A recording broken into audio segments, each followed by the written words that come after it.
ففضيلة الدكتور جوابه كان واضح، افعل ما شئت ولكن بشيء ما يثبت عن المنهج.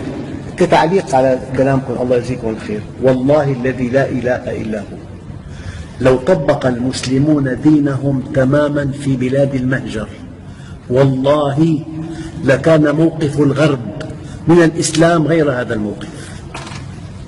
لو طبق المهاجرون فقط، دعك من المسلمين، دعك من 130 170 مليار و700 مليون مسلم، دعك من هذا العدد، المقيمون في بلاد الغرب لو طبقوا دينهم تماما لكان موقف الغرب من الإسلام غير هذا الموقف. لكن لما بيكتشفوا أنه في أخطاء كبيرة جدا، في تزوير وفي شهادات كاذبة وفي وثائق غير صحيحة من مسلمين. أنا كنت بألمانيا والله في مكان جامع كبير جدا يمكن ما في محل، علمت فيما بعد أن كل هؤلاء يقدمون تصاريح كاذبة أنهم لا يعملون، ويكفي تصريح من دون دليل تتقاضى مبلغ فلكي.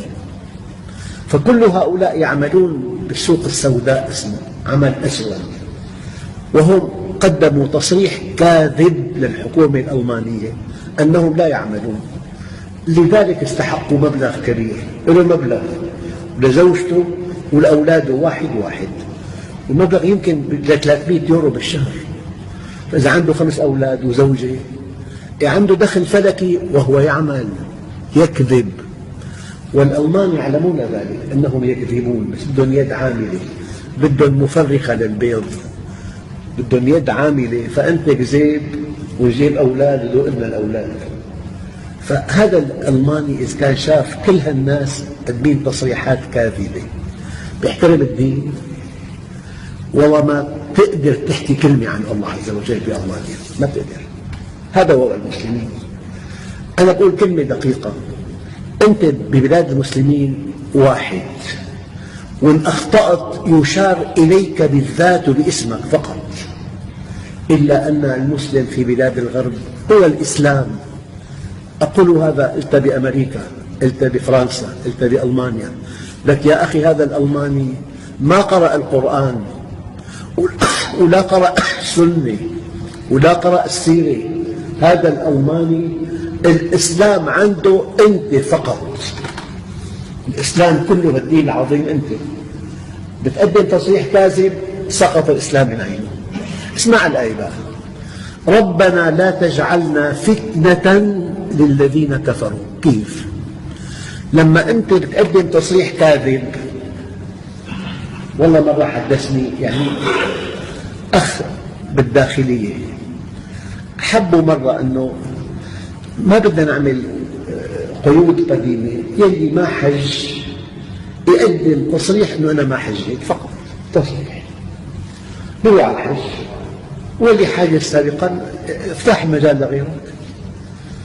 أقسم بالله 90% من التصريحات التي كتبت من قبل الحجاج كاذبة. تبدأ حجك بكذب، شو قيمة الدين عند المسؤولين صار؟ فهو الوزير طبعا عمل فخ كبير، قدم تصريح وفي عنده سجلات، وشغل الوزارة 10 أيام يشوفوا هالأسماء حاجز سابقا، 90% حاجين وقدموا تصريح كاذب، والمسلم لا يكذب. أخواننا الوضع مأساوي جدا، لأن الغرب لما قوي علينا بأخطاء مو بلا أخطاء. لذلك ربنا لا تجعلنا فتنة للذين كفروا. شو بيصير لما الكافر ما بيكذب والمسلم يكذب؟ بيتوهم الكافر هو على حق، يقول أنا ما بكذب، نحن على حق وأنتم باطل. فأنت لما عم تغلط عم تقنع الكافر بكفره، يعني فتنته بكفره، أعجبه كفره، اعتقد بصواب كفره. هي المشكلة.